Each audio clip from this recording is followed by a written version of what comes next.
ਤੁਹਾਨੂੰ ਵੀ ਪਤਾ ਹੀ ਹੈ ਜਿਹੜੇ ਯਾਰ ਬੋਲੀ ਜਰਾ ਬੰਦ ਕਰੀ ਤੇ ਜਿਹੜੇ ਤੁਹਾਡੇ ਹਾਣੀ ਸੀ ਕੋਈ ਸਿੱਖਾਂ ਦੇ ਮੁੰਡੇ ਉਹਨਾਂ ਦੇ ਕੋਈ ਦੋ ਇੱਕ ਨਾਂ ਹੋ ਜਾਏ ਕੋਈ ਜਿਉਂਦਾ ਹੋਵੇ ਜਿਹੜੇ ਤੁਹਾਡੇ ਨਾਲ ਖੇਡ ਆਪ ਮੈਨੂੰ ਇਹਨੂੰ ਪੁੱਛ ਉਹਨੇ ਤੁਹਾਡੇ ਹਾਣੀ ਜਿਹੜੇ ਤੇ ਬਾਅਦ ਚ ਆਏ ਨੇ ਤੁਹਾਡੇ ਹਾਣੀ ਜਿਹੜੇ ਸੀ ਜਦੋਂ ਤੁਸੀਂ ਇੱਥੇ ਸੀ 47 ਜੰਗ ਚ ਨਹੀਂ ਲੱਗਾ ਤੁਸੀਂ ਇਹਨਾਂ ਮੁੰਡਿਆਂ ਵਾਂਗੂ ਮੁੰਡਿਆਂ ਖੇਡਦੇ ਫਿਰਦੇ ਸਿੱਖਾਂ ਦੇ ਮੁੰਡੇ ਸਿੱਖਾਂ ਦੇ ਮੁੰਡੇ 10 ਸਿੱਖਾਂ ਦੇ ਮੁੰਡੇ ਬਿਸਮਿਲ੍ਲਾਹਿਰਰਹਿਮਾਨਿਰਰਹੀਮ ਟੀਮ ਸਾਡਾ ਦੇਸ਼ ਪੰਜਾਬ ਦੀ ਟੀਮ ਅੱਜ ਪਹੁੰਚੀ ਪਿੰਡ ਜੁਲਕੇ ਔਰ ਇੱਥੇ ਬਜ਼ੁਰਗਾਂ ਦੇ ਨਾਲ ਅਸੀਂ ਮੁਲਾਕਾਤ ਕਰਾਂਗੇ ਤੇ ਬਜ਼ੁਰਗਾਂ ਦੇ ਨਾਲ ਗੱਲਾਂ ਕਰਾਂਗੇ ਉਹਨਾਂ ਦੇ ਅਹਿਸਾਸ ਦੇਖਾਂਗੇ ਸੁਣਾਂਗੇ।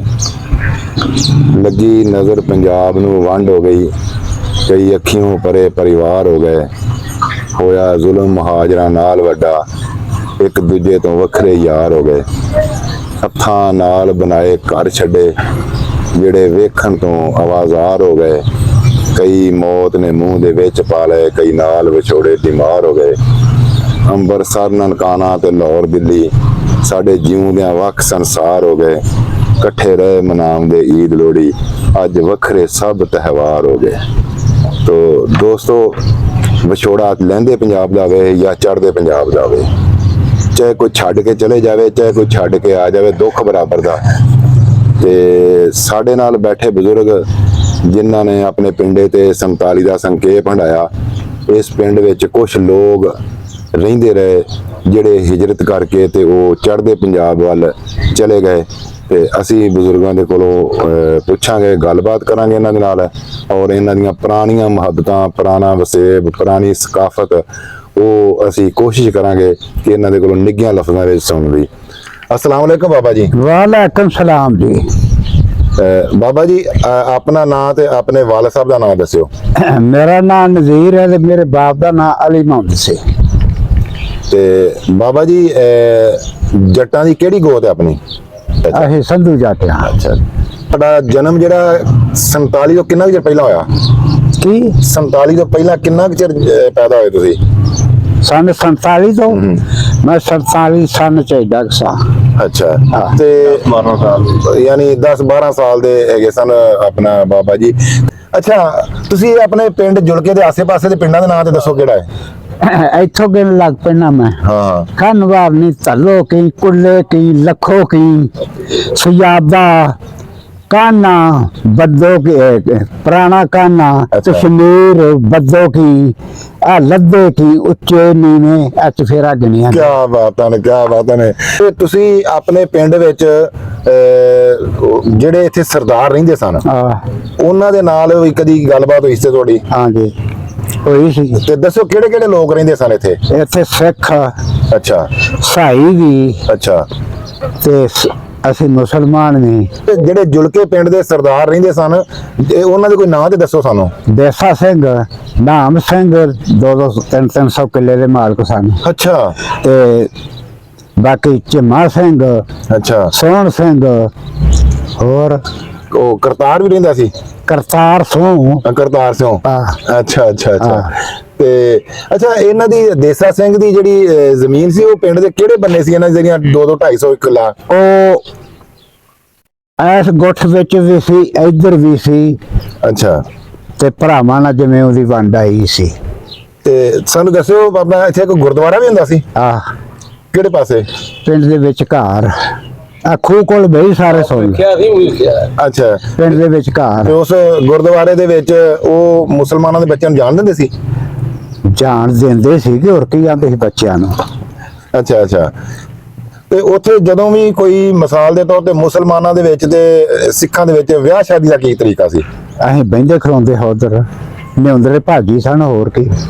ਅੱਛਾ ਤੇ ਜਿਹੜਾ ਤੁਹਾਡਾ ਜਾਂ ਤੁਹਾਡੇ ਵਾਲਿਦ ਸਾਹਿਬ ਦਾ ਜਿਹੜਾ ਬਹੁਤਾ ਯਾਰ ਸੀ ਜਿਹਦੇ ਨਾਲ ਬਹੁਤ ਹੀ ਕਰੀਬੀ ਉਹ ਕੌਣ ਸੀ? ਮੰਜੂ ਸਿੰਘ ਨਰੰਜਨ ਸਿੰਘ। ਅੱਛਾ ਨਰੰਜਨ ਸਿੰਘ। ਤੇ ਉਹਦੀ ਤੁਹਾਡੀ ਯਾਰੀ ਦਾ ਕੀ ਕਾਰਨ ਸੀ? ਕਿਸ ਤਰ੍ਹਾਂ ਮਤਲਬ ਤੁਸੀਂ ਇੱਕ ਦੂਜੇ ਦੇ ਲਾਗੇ ਜ਼ਿਆਦਾ ਲੱਗੇ? ਜ਼ਿਆਦਾ ਮਤਲਬ ਗੁਆਂਢੀ ਸੀ ਤੁਹਾਡਾ? ਗੁਆਂਢੀ ਸੀ ਵੱਟ ਨਾ ਵੱਟ ਸੀ। ਪਹਿਲੀ ਵੀ ਇਕੱਠੀ ਸੀ ਤੁਹਾਡੀ? ਪਹਿਲੀ ਵੀ ਇਕੱਠੀ ਪਿੰਡ ਵੀ ਇਕੱਠਾ। ਅੱਛਾ ਛੋਟੇ ਖਾਲੀ ਵੇਲੀ। ਅੱਛਾ ਉਹ ਹੁਣ ਉਹਦੀ ਜਿਹੜੀ ਨਰਿੰਜਨ ਸਿੰਘ ਦੀ ਵੇਲੀ ਕਿਹਦੇ ਕੋਲ ਹੈ ਅੱਜ ਕੱਲ? ਉਹ ਉੱਥੇ ਮੇਊ ਬੈਠੇ ਨੇ। ਕਿਹੜੇ? ਅੱਛਾ ਅੱਛਾ ਹਾਂ, ਉੱਥੇ ਬੈਠਾ ਲੋ ਜੀ ਮੈਂ ਨਰਿੰਦਰ ਸਿੰਘ ਦੀ ਅਗਰ ਕੋਈ ਔਲਾਦ ਕੋਈ ਪੋਤਰਾ ਕੋਈ ਪੜਪੋਤਾ ਹੈ ਹਾਂ। ਤਾਂ ਇਹ ਬਜ਼ੁਰਗ ਨਰਿੰਦਰ ਸਿੰਘ ਦੀ ਹਵੇਲੀ ਵਿੱਚ ਬੈਠੇ ਹੋਏ ਨੇ ਤੇ ਇਹਨਾਂ ਨੇ ਮਿਸਾਲ ਦੇ ਤੌਰ ਤੇ ਜਿਸ ਤਰ੍ਹਾਂ ਕਿ 47 ਤੋਂ ਬਾਅਦ ਤੇ ਉਧਰ ਦੇ ਇੱਧਰ ਚਲੇ ਗਏ ਤੇ ਉਧਰ ਦੇ ਇੱਧਰ ਆ ਗਏ ਤੇ ਫਿਰ ਜਿਸ ਤਰ੍ਹਾਂ ਰਿਹਾਇਸ਼ਾਂ ਮਿਲੀਆਂ ਉਸ ਤਰ੍ਹਾਂ ਬਹਿਣ ਮਿਲ ਜਿਹੜੇ ਗਿਆ। ਪਿੰਡ ਦੇ ਵਿੱਚ ਆਣ ਕੇ ਇਹ ਬਹਿ ਗਏ ਮੇਊ ਜਿਆਦਾ ਸਾਡੇ ਪਿੰਡ ਚ ਨਹੀਂ। ਨੰਬਰਦਾਰ ਸਿੱਖਾਂ ਤੋਂ ਬਾਅਦ ਮੇਰਾ ਭਰਾ ਹੀ ਰਿਹਾ ਹੈ। ਕੀ ਬਾਤ ਹੈ। ਹੈਂ? ਅੱਛਾ ਸਿੱਖਾਂ ਵਾਲੇ ਕਿਹੜਾ ਨੰਬਰਦਾਰ ਸੀ? ਸਿੱਖਾਂ ਦਾ ਨੰਬਰਦਾਰ ਹੈਗਾ ਸੀ ਝਿਮਾ ਸਿੰਘ। ਅੱਛਾ ਤੇ ਉਹਦਾ ਘਰ ਕਿੱਥੇ ਸੀ? ਝਿਮਾ ਸਿੰਘ ਦਾ ਕਿਹੜੇ ਪਾਸੇ ਸੀ ਘਰ? ਉਹ ਬਈ ਸੁਰ ਸਿੰਘ ਵਾਲਾ। ਆ ਲੱਗੇ ਹੀ ਤੋਂ ਅੱਛਾ ਅੱਛਾ ਯਾਨੀ ਉਧਰ ਯਾਨੀ ਇੰਜ ਕਹਿ ਸਕਦੇ ਕਿ ਜੁਲਕਿਆਂ ਤੋਂ ਉਹ ਛੱਡ ਕੇ ਗਏ ਤੇ ਉਧਰ ਸੁਰ ਸਿੰਘ ਤੋਂ ਆਣ ਕੇ ਉੱਥੇ ਬਹਿ ਗਏ ਹਾਂ। ਤੇ ਵੱਟਾ ਸੱਟਾ ਹੋ ਗਿਆ ਕਿਉਂਕਿ ਇਸ ਨੇ ਅਕਸਰ ਵੱਟੇ ਸੱਟੇ ਹੋਏ ਨੇ। ਇਹ ਮੇਊ ਪਰ ਸਾਰੇ ਮੇਊ ਹੀ ਨੇ ਬੈਠੇ। ਠੀਕ, ਠੀਕ। ਆਵੇ ਹਾਂ ਮੇਊਆਂ ਚ। ਅੱਛਾ ਜੀ ਤੇ ਇਸ ਪਿੰਡ 'ਚ ਵੱਡੀਆਂ ਬਰਾਦਰੀਆਂ ਕਿਹੜੀਆਂ ਨੇ? ਜੱਟ ਤੇ ਸਿੱਖ ਹਾਂ। ਇਹਦੀਆਂ ਭਰਾ ਪਹਿਲੀਆਂ ਬਰਾਦਰੀਆਂ ਜਿਹੜੀਆਂ ਸੀ ਪਹਿਲੇ ਜੱਟ ਤੇ ਸਿੱਖ ਰਹਿੰਦੇ ਸਨ ਹਾਂ। ਫਿਰ ਮੇਊ ਆ ਗਏ। ਮਤਲਬ ਉਹ ਸਿੱਖ ਚਲੇ ਗਏ ਹਾਂ। ਉਦੋਂ ਹੋਇਆ ਤੇ ਉਹ ਮੇਊ ਜਿਹੜੇ ਨਾ ਆਪਣੇ ਉਧਰ ਆ ਗਏ। ਐਵੇਂ ਹੀ ਹੈ। ਅੱਛਾ ਇੱਕ ਜੁਲਕਿਆਂ ਦੀ ਇੱਕ ਹੋਰ ਵੀ ਗੱਲ ਬੜੀ ਮਸ਼ਹੂਰ ਹੈ ਕੋਈ ਕਹਿੰਦੇ ਨੇ ਇੱਥੇ ਸੱਪਾਂ ਦਾ ਬੜਾ ਇਲਾਜ ਇਹਦੇ ਬਾਰੇ ਥੋੜਾ ਦੱਸੋ ਕੀ ਆ? ਸੱਪਾਂ ਦਾ ਇਲਾਜ ਜਿਹਨੂੰ ਸੱਪ ਲੱਗ ਗਿਆ ਨਾ ਉਹ ਉਸ ਸਿਆਣੇ ਕੋਲ ਚਲਾ ਜਾਏ ਉਹ ਹੱਥ ਫੇਰ ਦੇਗਾ ਜੋ ਪੜਨਾ ਪੜ ਲੇਗਾ ਉਹਨੂੰ ਸ਼ਿਫਾ ਹੋ ਜਾਏਗਾ। ਇਹਦਾ ਕੀ ਕਾਰਨ ਆ ਮਤਲਬ? ਉਹਨਾਂ ਨੂੰ ਪਿੱਛੋਂ ਬਖਸ਼ੇ ਤੇ ਅੱਛਾ ਅੱਜ ਤੋਂ 5-7 ਪੀੜ੍ਹੀਆਂ ਤੋਂ 10 ਪੀੜ੍ਹੀਆਂ ਤੋਂ ਲੱਗ ਕੇ ਉਹਨੂੰ ਇਹ ਬਖਸ਼ੇ ਕਿ ਜਿਹਨੂੰ ਤੂੰ ਦਮ ਕਰ ਦੇਗਾ ਹੱਥ ਫੇਰ ਦੇਗਾ ਉਹ ਮਰਦਾ ਨਹੀਂ। ਅੱਛਾ ਇਸ ਪਿੰਡ ਦੀ ਮਤਲਬ ਮਸ਼ਹੂਰ ਸ਼ਖਸੀਅਤ ਕਿਹੜੀ ਆ? ਪਹਿਲੋਂ ਨਾਮ ਸਿੰਘ ਝਿਮਾ ਸੋਂ ਜਿਹੜੇ ਮੋਟੇ ਮੋਟੇ ਮਾਲਕ ਸੀ। ਅੱਛਾ ਪਹਿਲੇ ਉਹ ਮਾਲਕ ਸਨ। ਮਾਲਕ ਸਨ ਪੰਜਾਬੀਆਂ ਨੂੰ ਚੋਰ ਨਵਾਬ ਜੁਲਕਾ ਤੇ ਪੰਜਾਬੀਆਂ ਚ ਨਵਾਬ ਜੁਲਕਾ। ਅੱਛਾ ਪੰਜਾਬੀਆਂ ਚ ਨਵਾਬ ਜੁਲਕਾ ਸੀ। ਹਾਂ ਤੇ ਉਧਰ ਬਾਬਾ ਮਾਮਦੀਨ। ਅੱਛਾ ਬਾਬਾ ਮਾਮਦੀਨ। ਹਾਂ। ਤੇ ਬਾਬੇ ਮਾਮਦੀਨ ਦੇ ਕੋਈ ਹਮ ਉਮਰ ਕਿਹੜੇ ਸਨ? ਬਾਬਾ ਮਾਮਦੀਨ ਦੱਸ ਦੇ ਬਾਬੇ ਉਮਰ ਦੀ ਬਲਾਦਰ ਦੱਸ। ਨਹੀਂ ਆਂਦਾ ਹਾਮ ਉਮਰ ਉਹਦੇ ਹਮ ਉਮਰ ਹਮ ਉਮਰ ਆਹੋ ਇੱਥੇ ਕੋਈ ਨਹੀਂ ਹੈਗਾ ਸੀ ਉਦੋਂ ਹੈਗੇ ਸਾਂ ਤੇ ਮੈਂ ਉਦੋਂ ਐਡਾ ਕੁ ਸਾਂ ਜਦ ਉਹ ਚਲੇ ਗਏ ਨੇ ਉਧਰ ਅੱਛਾ ਸਿੱਖ ਜਦ ਚਲੇ ਗਏ ਨੇ ਅੱਛਾ। ਮੈਂ ਉਦੋਂ ਐਡਾ ਕੁ ਸਾਂ। ਅੱਛਾ ਤੁਸੀਂ ਦੱਸੋ ਤੁਹਾਡੇ ਹਮ ਉਮਰ ਤੁਹਾਡੇ ਹਾਣੀ ਕੋਈ ਹੈਗੇ ਨੇ ਹੋਰ? ਆ ਹੋਏਗੇ ਨੇ ਫਿਰ 2-3। ਅੱਛਾ ਸਹੀ ਹੈ। ਆ ਤੇ ਇੱਕ ਗੱਲ ਦੱਸੋ ਆਪਣਾ ਬਾਬਾ ਜੀ ਕਿ ਸਿੱਖੇ ਤੋਂ ਚਲੇ ਕੇ ਬਾਅਦ ਵਿੱਚ ਕੋਈ ਸਿੱਖ ਇੱਥੇ ਆਇਆ? ਆਹੋ ਕੌਣ ਆਇਆ? ਆਉਂਦੇ ਨੇ ਕਿਤੇ ਸਾਲ ਪਿੱਛੋਂ ਨਨਕਾ ਨੇ ਤੇ ਉਹ ਇੱਥੇ ਮਾਰ ਜਾਂਦੇ ਫਿਰ ਅੱਛਾ ਤੇ ਕਿਹੜਾ ਘਰ ਆਉਂਦਾ? ਸਿੱਖ ਦਾ ਉਹ ਵੀ ਦੱਸੋ ਸੁਰ ਸਿੰਘ ਵਾਲੇ ਤੇ ਉਹਦਾ ਬੱਦੋ ਕਹਿੰਦੇ ਸੀ ਉਹ ਬੱਦੋ ਕਿਆਂ ਦਾ ਸੀ। ਅੱਛਾ ਕੁਲਵੰਤ ਸਿੰਘ। ਉਹ ਮੈਨੂੰ ਮਿਲ ਪਿਆ ਤੇ ਉਹ ਮਿਲਣ ਦੇ ਨਾਲ ਉਹ ਹਮੇਸ਼ਾ ਆ ਜਾਂਦਾ ਸਾਲ ਪਿੱਛੋਂ। ਅੱਛਾ ਤੇ ਇੱਥੇ ਕੋਈ ਸਕੂਲ ਵੀ ਹੈਗਾ ਸੀ 47 ਤੋਂ ਪਹਿਲਾਂ ਜਿੱਥੇ ਸਿੱਖ ਮੁਸਲਮਾਨ ਇਕੱਠੇ ਪੜ੍ਹਦੇ ਰਹੇ ਹੁਣ? ਦੱਸੋ ਬਈ ਹੈਗਾ ਸੀ ਕਿ ਸਕੂਲ ਸਾਡੀ ਤਾਂ ਬੜੀ ਹੁੰਦੀ ਸੀ ਬਾਬਾ ਕੀ ਸਿੱਖਾਂ ਦੇ ਜ਼ਮਾਨੇ 'ਚ ਸਾਡੇ ਪਿੰਡ ਸਕੂਲ ਯਾਦੇ ਜਿਆਦੇ ਹੁੰਦਾ ਸੀ। ਅੱਛਾ ਇੱਕ ਆਸਲੀ ਹੁੰਦਾ ਸੀ ਆਸਲ ਨੇ ਸਾਡੇ ਨਾਲ ਅੱਛਾ ਸਾਡੇ ਪਿੰਡ 'ਚ ਨਹੀਂ ਸੀ ਹੈਗਾ। ਅੱਛਾ ਤੁਸੀਂ ਦੱਸੋ ਕਦੀ ਤੁਹਾਡਾ ਦਿਲ ਨਹੀਂ ਕਰਦਾ ਕਿ ਜਿਹੜੇ ਬੰਦੇ ਛੱਡ ਕੇ ਗਏ ਤੁਹਾਨੂੰ ਯਾਰ ਬੇਲੀ ਕਿਤੇ ਮਿਲ ਲਈਏ ਨਾ? ਉਹ ਯਾਰ ਬੇਲੀ ਉਹ ਆਉਂਦੇ ਨੇ ਅਸੀਂ ਨਹੀਂ ਗਏ। ਅੱਛਾ ਜਿਹੜੇ ਤੁਹਾਡੇ ਹਾਣੀ ਸੀ ਕੋਈ ਸਿੱਖਾਂ ਦੇ ਮੁੰਡੇ ਹਾਂ। ਉਹਨਾਂ ਦੇ ਕੋਈ ਦੋ ਇੱਕ ਨਾਂ ਲਓ ਜਾਂ ਕੋਈ ਜਿਉਂਦਾ ਹੋਵੇ ਜਿਹੜੇ ਤੁਹਾਡੇ ਨਾਲ ਖੇਡ ਆਪ ਮੈਨੂੰ ਇਹਨੂੰ ਪੁੱਛ। ਉਹਨੇ ਤੁਹਾਡੇ ਹਾਣੀ ਜਿਹੜੇ ਤੇ ਬਾਅਦ ਚ ਆਏ ਨੇ ਆਹੋ। ਤੁਹਾਡੇ ਹਾਣੀ ਜਿਹੜੇ ਸੀ ਜਦੋਂ ਤੁਸੀਂ ਇੱਥੇ ਸੀ 47 ਜੰਗ ਜੇ ਨਹੀਂ ਲੱਗਾ ਤੁਸੀਂ ਇਹਨਾਂ ਮੁੰਡਿਆਂ ਵਾਂਗੂ ਮੁੰਡਿਆਂ ਖੇਡਦੇ ਫਿਰਦੇ ਸਿੱਖਾਂ ਦੇ ਮੁੰਡੇ ਹਾਂ ਸਿੱਖਾਂ ਦੇ ਮੁੰਡੇ 10 ਸਿੱਖਾਂ ਦੇ ਮੁੰਡੇ ਜਿਵੇਂ ਆ ਮੁੰਡੇ ਨਾ ਉਹਨਾਂ ਨਾਲ ਕਈ ਮੁੰਡੇ ਬੇਲੀ ਨੇ ਯਾਰ ਬੇਲੀ ਇਹਨਾਂ ਦੇ ਤੇ ਤੁਹਾਡਾ ਕੋਈ ਯਾਰ ਬੇਲੀ ਹੈਗਾ ਸੀ ਸਿੱਖਾਂ ਆਹੋ ਯਾਰ ਬੇਲੀ ਕਿਹੜੇ ਸੀ? ਦੱਸੋ ਵੀ ਆਪਣੇ ਪਿੰਡ ਦੇ ਮੁੰਡੇ ਤੁਸੀਂ ਨਹੀਂ ਤੁਹਾਨੂੰ ਵੀ ਉਹਨਾਂ ਹੀ ਪਤਾ ਹੈ। ਬਾਬਾ ਜਿਹੜੇ ਤੁਹਾਡੇ ਉਮਰ ਦੇ ਸਿੱਖਾਂ ਦੇ ਮੁੰਡੇ ਸੀ ਜਿਹੜੇ ਤੁਹਾਡੇ ਜਿਨ੍ਹਾਂ ਦੇ ਨਾਲ ਛੋਟੇ ਹੁੰਦੇ ਤੁਸੀਂ ਖੇਡਦੇ ਉਹ ਸੀ ਸਾਡੇ ਪਿੰਡ ਦੇ। ਪਾਕਿਸਤਾਨ ਤੋਂ ਬਣਨ ਤੋਂ ਸਾਡੇ ਪਹਿਲੇ ਪਿੰਡ ਦੇ। ਤੁਹਾਡੇ ਪਿੰਡ ਦੇ ਉਹ ਦੱਸੋ ਤੁਸੀਂ ਦੱਸੋ ਯਾਰ ਮੈਨੂੰ ਨਹੀਂ ਸਾਲ ਉਹ ਤੁਹਾਨੂੰ ਵੀ ਪਤਾ ਹੀ ਹੈ ਕਿ ਤੁਹਾਡੇ ਜਿਹੜੇ ਚਲੇ ਗਏ ਤੂੰ ਜਿਹੜੇ ਚਲੇ ਗਏ ਇਹ ਤੇਰੇ ਬੇਲੀ ਰਹਿਣ ਤੋਂ ਉਹ ਦੱਸਣਾ ਜਿਹੜੇ ਨਿੱਕੇ ਮੁੰਡੇ ਜਿਹੜੇ ਤੁਹਾਡੇ ਹਾਣੀ ਆਹੋ ਠੀਕ ਲੱਗ ਗਈ ਸਮਝ ਉਹ ਹੁਣ ਤੁਹਾਡੀ ਵੇਲੀ ਦੇ ਪਹਿਲੋਂ ਗਨ ਹੈ ਆਪ ਵੀ ਦੇ। ਅੱਛਾ ਇਹਨੂੰ ਪੁੱਛੋ ਸਾਰਾ ਕੁਝ ਜਿਹੜਾ ਦਿਮਾਗ ਬੰਦਾ ਜਦੋਂ ਮੈਨੂੰ ਪੁੱਛਣਗੇ ਮੈਂ ਦੱਸਾਂਗਾ। ਸਾਡੇ ਪਿੰਡ ਚ ਮੈਂ ਕਿਹੜੇ ਦੱਸਾਂ ਬਈ ਜਿਹੜੇ ਤੇਰੇ ਬੇਲੀ ਆਵੇ ਨਾ ਆਪ ਤੁਹਾਨੂੰ ਵੀ ਪਤਾ ਹੀ ਹੈ ਜਿਹੜੇ ਸਾਨੂੰ ਕੀ ਪਤਾ ਚਲੋ ਯਾਰ ਬੋਲੀ ਜਰਾ ਬੰਦ ਕਰੀ ਬਾਬਾ ਜੀ ਜਦੋਂ ਪਾਕਿਸਤਾਨ ਨਹੀਂ ਸੀ ਬਣਿਆ ਆਹੋ। ਸਿੱਖ ਇੱਥੇ ਰਹਿੰਦੇ ਸਨ ਆਹੋ। ਉਹ ਜਿਹੜੇ ਸਿੱਖਾਂ ਦੇ ਮੁੰਡੇ ਸਨ ਹਾਂ। ਜਿਹੜੇ ਤੁਹਾਡੇ ਜਿਹੜੇ ਸਨ ਆਹੋ। ਉਹਨਾਂ ਦੇ ਨਾਮ ਦੱਸੋ। ਨਹੀਂ ਯਾਰ ਸਿੱਖਾਂ ਦੇ ਆਂਦਾ ਹੀ ਪਿਆ ਉਹਨੇ ਆਹੋ ਉਹ ਦੱਸਣੇ ਆ ਤੇ ਹੁਣ ਮੁੰਡਿਆਂ ਦਾ ਮੈਨੂੰ ਨਾਮ ਵੀ ਸਾਰਿਆਂ ਦਾ ਨਹੀਂ ਆਉਣਾ ਕਿਸੇ ਇੱਕ ਦਾ ਹੀ ਲੈ ਲਾ, ਇੱਕ ਦੋ ਦਾ ਹੀ ਲੈ ਲਾ। ਜਿਹੜੇ ਤੁਹਾਡੇ ਯਾਰ ਬੇਲੀ ਸੀਗੇ ਉਦੋਂ ਹਾਂ। ਛੋਟੇ ਹੁੰਦੇ ਸਿੱਖਾਂ ਦੇ ਮੁੰਡੇ ਸਿੱਖਾਂ ਦੇ ਮੁੰਡੇ ਤੁਹਾਡੇ ਯਾਰ ਮੈਨੂੰ ਵੀ ਲੱਗ ਸੀ ਗਿਆ ਸਮਝੇ ਲੱਗ ਗਈ ਸਮਝ ਜਿਨ੍ਹਾਂ ਦੇ ਨਾਲ ਕਦੀ ਗੁਰਦੁਆਰੇ ਫਿਰਨ ਚਲੇ ਜਾਂਦੇ ਸੋ ਕਦੀ ਗਲੀ ਵਿੱਚ ਗੁਰਦੁਆਰੇ ਚ ਹਾਂ, ਕੀ ਨਾਲੇ ਕਰਨਾ ਹੈ। ਗੁਆਂਢੀ ਉਹ ਨਿਰੰਜਨ ਦੇ ਮੁੰਡਿਆਂ ਦੇ ਨਾਂ ਦਾ ਪਤਾ ਹੀ ਆਹੋ ਉਹਨਾਂ ਦਾ ਨਾਂ ਕੀ ਸੀ? ਮਹਿੰਦਰ ਸਿੰਘ ਅੱਛਾ ਅੱਛਾ ਉਹ ਕਿੱਡਾ ਕੁ ਵੱਡਾ ਸੀ ਤੇਰੇ ਨਾਲੋਂ?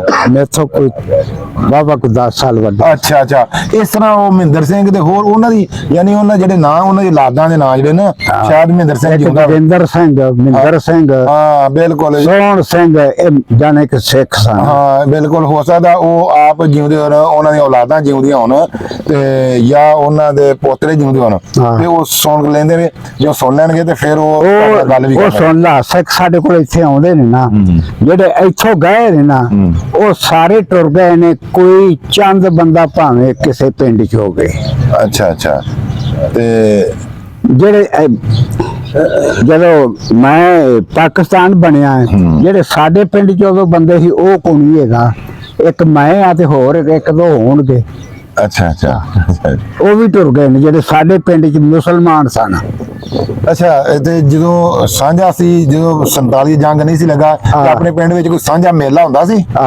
ਮੇਲਾ ਕਿਹੜਾ ਦੱਸੋ ਮੇਲਾ ਤੁਸੀਂ ਤੁਹਾਨੂੰ ਵੀ ਸਾਰਿਆਂ ਨੂੰ ਪਤਾ ਪੁੱਛੋ ਤੈਨੂੰ ਦੇ ਉਹ ਸਾਰੇ ਬਾਅਦ ਦੀ ਬਦਾਇਸ਼ ਮੇਲਾ ਤੁਹਾਂ ਵੇਖਿਆ ਆਪਣੇ ਪਿੰਡ ਕਿਹੜਾ ਮੇਲਾ ਹੁੰਦਾ ਸੀ ਚਲੋ ਜੀ ਆਈ ਤੈਨੂੰ ਸੋ ਪੁੱਛਣ ਦੇ ਮੇਰਾ ਜਿਹੜਾ ਹੈ ਉਹ ਹੈਂ? ਦੇਖਣਾ। ਮਾਦੇ ਦਾ ਮੇਲਾ ਹੁੰਦਾ ਸੀ ਉਦੋਂ ਮਾਦੇ ਸ਼ਾਹ ਮੇਲਾ ਹੁੰਦਾ ਸੀ ਆਹੋ ਕੌਡੀ ਖੇਡਣ ਜਾਂਦੇ ਉਹ ਤਾਂ ਜਾਂਦੇ ਨਹੀਂ ਮੇਲੇ ਦੇ ਆ ਮੇਲੇ ਤੇ ਅਸੀਂ ਜਾਂਦੇ ਰਹੇ ਅੱਛਾ ਬਚਪਨ ਤੁਸੀਂ ਸ਼ੌਕ ਨਾਲ ਕਿਹੜਾ ਮੇਲਾ ਵੇਂਦੇ ਰਹੇ ਹੋ ਦੱਸੋ ਬਾਬੇ ਮਾਦੇ ਸ਼ਾਹ ਦਾ ਕਿੱਥੇ ਜਾਓ ਇੱਥੇ ਹੈਗਾ ਕੋਈ 2 ਕਿਲੇ ਦਾ ਅੱਛਾ ਅੱਛਾ ਤੇ ਵਾਵਾ ਢਾਣੀ ਬਣ ਕੇ ਜਾਂਦੇ ਹੁੰਦੇ ਸੀ ਆਹੋ ਢਾਣੀ ਬਣ ਕੇ ਚੱਲ ਸਿਆਣੇ ਵੀ ਜਾਂਦੇ ਹਨ ਕਿਹੜੇ ਕਿਹੜੇ ਮੁੰਡਿਆਂ ਨਾਲ ਮੇਲਾ ਵੇਖਣ ਜਾਂਦੇ ਹੋ ਦੱਸੋ ਨਾਂ ਦੱਸੋ ਜਿਹੜੇ ਜਿਹੜੇ ਮੁੰਡਿਆਂ ਨਾਲ ਮੇਲਾ ਵੇਖਣ ਜਾਂਦੇ ਹੋ ਕੂਬਾ ਅੱਛਾ ਇਹ ਨੱਜੀ ਆਪਣੇ ਆਪ ਦੇ ਹੀ ਨੇ ਆਪਦੇ ਸਿੱਖਾਂ ਦੇ ਨਹੀਂ ਜਿਹੜੇ ਮਰਜ਼ੀ ਹੋਣ ਉਸ ਵੇਲੇ ਦੇ ਸਿੱਖਾਂ ਦੇ ਉਹ ਵੀ ਜਾਂਦੇ ਨਾ ਮੇਲਾ ਵੇਖਣ ਆ ਕਿਹੜੇ ਕਿਹੜੇ ਜਾਂਦੇ ਤੁਸੀਂ ਉਹ ਨਾ ਭੁੱਲੇ ਨੇ ਮੈਨੂੰ ਨਹੀਂ ਸਾਰਿਆਂ ਦੇ ਪਾਣੋ ਕਿ ਜਾਂ ਉਹ ਸਿੱਖੇ ਗਏ ਕਿ ਨਹੀਂ ਆਹੋ ਜੋ ਰੇੜੇ ਤੇ ਵਿਕਾ ਹੈ ਆਹੋ ਬਾਤ ਵੱਜਾ ਸੀ ਤੈਨੂੰ ਤੇ ਉਦੋਂ ਸਿੱਖੇ ਤੇ ਸਿੱਖਾਂ ਦੇ ਮੁੰਡੇ ਨਾਲ ਦੇ ਕਿ ਨਹੀਂ ਆਇਆ ਹੋਏ ਗਏ ਸਨ ਮੈਂ ਕੋ ਕੱਲਾ ਹੀ ਤੇ ਨਹੀਂ ਹਾਂ ਹਾਂ ਹਾਂ ਆ ਜੋ ਨਾ ਦੱਸ ਮੈਨੂੰ ਯਾਰ ਨਹੀਂ ਹੁਣ ਸਾਰਿਆਂ ਦੇ ਆਉਂਦੇ ਪਏ ਅੱਛਾ ਅੱਛਾ ਔਰ ਤਨਜ਼ ਮਜ਼ਾਕ ਦੇ ਨਾਲ ਗੱਲਾਂ ਦੇ ਵਿੱਚ ਰਸ ਭਰਿਆ ਤੇ ਮੈਂ ਤੁਹਾਨੂੰ ਥੋੜਾ ਇਹਨਾਂ ਆਪਣੇ ਸਰੋਤਿਆਂ ਨੂੰ ਦੱਸਦਾ ਕਿ ਇਹ ਜਗ੍ਹਾ ਜੁਲਕੇ ਇਹ ਉਹ ਜਗ੍ਹਾ ਹੈ ਕਿ ਜਿਹੜੀ ਤਕਰੀਬਨ ਕਸੂਰ ਦੇ ਤੇ ਲਾਹੌਰ ਦੇ ਦਰਮਿਆਨ ਆਹ ਦਰਮਿਆਨ ਚਾਹਦ ਚ ਇੱਥੇ ਮਤਲਬ ਇੱਕ ਇਹ ਸੱਪਾਂ ਵਾਲੀਆਂ ਹਵੇਲੀਆਂ ਦੇ ਨਾਂ ਤੇ ਮਸ਼ਹੂਰ ਹੈ ਜੁਲਕੇ ਤੇ ਪ੍ਰਚਲਿਤ ਜਿਹੜਾ ਇਤਿਹਾਸ ਹੈ ਇਹ ਹੈ ਕਿ ਇੱਥੇ ਇਹ ਉਹ ਜਗ੍ਹਾ ਕਿ ਜਿੱਥੇ ਰਾਜਾ ਰਾਮਚੰਦਰ ਜੀ ਨੇ ਜਦੋਂ ਆਪਣੇ ਭਰਾ ਲక్ష్మణ ਨੂੰ ਕਿਹਾ ਕਿ ਸੀਤਾ ਜੀ ਨੂੰ ਜਿਹੜੀ ਉਹਨਾਂ ਦੀ ਧਰਮ ਪਤਨੀ ਸੀ ਕਿ ਬਨਵਾਸੀ ਕਰਦਾ ਤੇ ਇਹ ਜੰਗਲ ਇਲਾਕਾ ਸੀ ਤੋਂ ਪ੍ਰਚਲਿਤ ਇਤਿਹਾਸ ਇਹ ਦੱਸਦਾ ਹੈ ਕਿ ਉਹ ਇੱਥੇ ਆ ਗਏ ਸਨ ਇੱਥੇ ਉਹਨਾਂ ਦੇ ਘਰ ਇੱਕ ਬੇਟਾ ਹੋਇਆ ਫਿਰ ਇੱਥੇ ਕੋ ਸਾਧੂ ਬਾਲਮੀਕ ਨਾਂ ਦਾ ਸਾਧੂ ਸੀ ਜਿਹਦੇ ਉਹ ਹਵਾਲੇ ਕਰਕੇ ਮਾਤਾ ਸੀਤਾ ਜੀ ਨਦੀ ਵਿੱਚ ਕੱਪੜੇ ਧੋਣ ਜਾਂਦੇ ਸਨ ਤੇ ਇੱਕ ਦਿਨ ਮਤਲਬ ਦਿਲ ਵਿੱਚ ਖਿਆਲ ਆਇਆ ਕਿ ਸਾਧੂ ਜਿਹੜੇ ਨੇ ਉਹ ਰੱਬ ਨਾਲ ਲੌ ਲਾਏ ਕਿ ਮੇਰੇ ਬੱਚੇ ਨੂੰ ਕੋਈ ਚੁੱਕ ਕੇ ਨਾ ਲੈ ਜੇ ਤੇ ਉਹ ਆਪਣਾ ਬੱਚਾ ਚੁੱਕ ਕੇ ਨਾਲ ਲੈ ਜਾਂਦੀ ਹੈ ਤੇ ਸਾਧੂ ਜਦੋਂ ਵੇਖਦਾ ਕਿ ਬੱਚਾ ਗਾਇਬ ਆ ਤੇ ਸਾਧੂ ਪਰੇਸ਼ਾਨ ਹੋ ਜਾਂਦਾ ਕਿ ਬੀਬੀ ਨੇ ਆਣ ਕੇ ਮੇਰੇ ਕੋਲ ਬੱਚਾ ਪੁੱਛਣਾ ਤੇ ਉੱਥੇ ਕੁਝ ਕੱਖ ਇਕੱਠੇ ਕਰਕੇ ਉੱਤੇ ਕੱਪੜਾ ਪਾਉਂਦਾ ਤੇ ਰੱਬ ਅੱਗੇ ਦੁਆ ਕਰਦਾ ਆਪਣੀ ਭਗਤੀ ਦੀ ਤੇ ਉੱਥੇ ਉਹ ਇੱਕ ਬੱਚਾ ਹੁੰਦਾ ਤੇ ਜਾ ਕੇ ਉਹ ਬੱਚਾ ਸੀਤਾ ਜੀ ਨੂੰ ਹਵਾਲੇ ਕਰ ਦਿੰਦੇ ਤੇ ਸੀਤਾ ਜੀ ਦੱਸਦੀਆਂ ਨੇ ਕਿ ਇਹ ਬੱਚਾ ਮੇਰੇ ਕੋਲ ਆ ਉਹ ਉਹਨਾਂ ਦੀ ਕਿਰਪਾਲਤਾ ਨਾਲ ਉਹਨਾਂ ਦੀ ਮਿਹਨਤ ਨਾਲ ਉਹਨਾਂ ਦੀ ਭਗਤੀ ਨਾਲ ਜਿਹੜਾ ਬੱਚਾ ਉਹ ਵੀ ਉਹ ਮਤਲਬ ਮਾਤਾ ਸੀਤਾ ਜੀ ਰੱਖ ਲੈਂਦੀਆਂ ਨੇ ਦੱਸਦੇ ਨੇ ਕਿ ਇੱਕ ਦਾ ਨਾਂ ਲਹੂ ਔਰ ਇੱਕ ਦਾ ਨਾਂ ਕਸੂ ਜੋ ਉਧਰੋਂ ਕਿਸੇ ਰਾਜੇ ਦੇ ਜਿਹੜੇ ਘੋੜੇ ਨੇ ਕਸ਼ੂ ਉਹ ਆਵਾਰਾ ਹੋ ਜਾਂਦੇ ਨੇ, ਕਹਿੰਦੇ ਨੇ ਕਿ ਰਾਜਾ ਕਹਿੰਦਾ ਮੇਰੇ ਘੋੜਿਆਂ ਨੂੰ ਫੜ ਲਵੇ ਉਹਨਾਂ ਨੂੰ ਇਨਾਮ ਦਿਆਂਗੇ। ਫਿਰ ਜਦੋਂ ਜਵਾਨ ਹੁੰਦੇ ਨੇ ਤੇ ਇਹ ਉਹ ਹੀ ਜਗ੍ਹਾ ਹੈ ਕਿ ਜਿੱਥੇ ਖਲੋ ਕੇ ਇੱਕ ਜਣਾ ਆਪਣਾ ਸ਼ਮਾਲ ਵਾਲੇ ਪਾਸੇ ਤੀਰ ਸੁੱਟਦਾ ਤੇ ਇੱਕ ਜਨੂਬ ਵਾਲੇ ਪਾਸੇ ਸੁੱਟਦਾ ਹੈ, ਤੇ 18 ਮੀਲ ਦੂਰ ਜਾ ਕੇ ਉਹਨਾਂ ਦੇ ਤੀਰ ਡਿੱਗਦੇ ਨੇ। ਇਸ ਵੇਲੇ ਜਿੱਥੇ ਅਸੀਂ ਬੈਠੇ ਇੱਥੋਂ 18 ਮੀਲ ਹੀ ਲਾਹੌਰ ਦੀ ਜ਼ਿਲ੍ਹਾ ਕਚਹਿਰੀ ਆ ਤੇ ਇੱਥੋਂ 18 ਮੀਲ ਹੀ ਕਸੂਰ ਦੀ ਜ਼ਿਲ੍ਹਾ ਕਚਹਿਰੀ ਆ। ਤੇ ਆਪਾਂ ਇਹ ਕਹਿ ਸਕਦੇ ਆ ਕਿ ਇਹ ਧਰਤੀ, ਇਹ ਲਾਹੌਰ, ਇਹ ਕਸੂਰ ਜਿਹਦਾ ਸੰਬੰਧਤ ਰਾਜਾ ਰਾਮ ਚੰਦਰ ਜੀ ਔਰ ਉਹਨਾਂ ਦੇ ਬੇਟਿਆਂ ਦੇ ਨਾਲ ਹੈ। ਤੋ ਇਸ ਕਰਕੇ ਸਾਡੇ ਹਿੰਦੁਸਤਾਨ ਤੇ ਪਾਕਿਸਤਾਨ ਵਿੱਚ ਇਹ ਜਿਹੜਾ ਪਿੰਡ, ਇਹ ਇਲਾਕਾ ਬਹੁਤ ਹੀ ਆਪਾਂ ਸਲਾਹਣਯੋਗ ਵੀ ਕਹਿ ਸਕਦੇ ਆ, ਬਹੁਤ ਇਤਿਹਾਸਕ ਵੀ ਕਹਿ ਸਕਦੇ ਆ, ਤੋ ਬਹੁਤ ਹੀ ਪਵਿੱਤਰ ਵੀ ਕਹਿ ਸਕਦੇ ਆ ਕਿ ਜਿੱਥੇ ਲਾਹੌਰ ਦੀ ਤੇ ਕਸੂਰ ਦੀ ਬੁਨਿਆਦ ਰੱਖੀ ਗਈ। ਤੋ ਇਹ ਉਹ ਪਿੰਡ ਆ, ਜੁੜ ਕੇ ਤੇ ਜਿਉਂਦੇ ਰਹੇ। ਤੇ ਫਿਰ ਤੁਹਾਨੂੰ ਮਿਲਾਂਗੇ ਕਿਸੇ ਹੋਰ ਮੁਕਾਮ ਤੇ। ਉਹਨਾਂ ਚਿਰ ਵਾਸਤੇ ਰੱਬ ਰਾਖਾ। ਅਸਲਾਮ ਅਲੈਕੁਮ।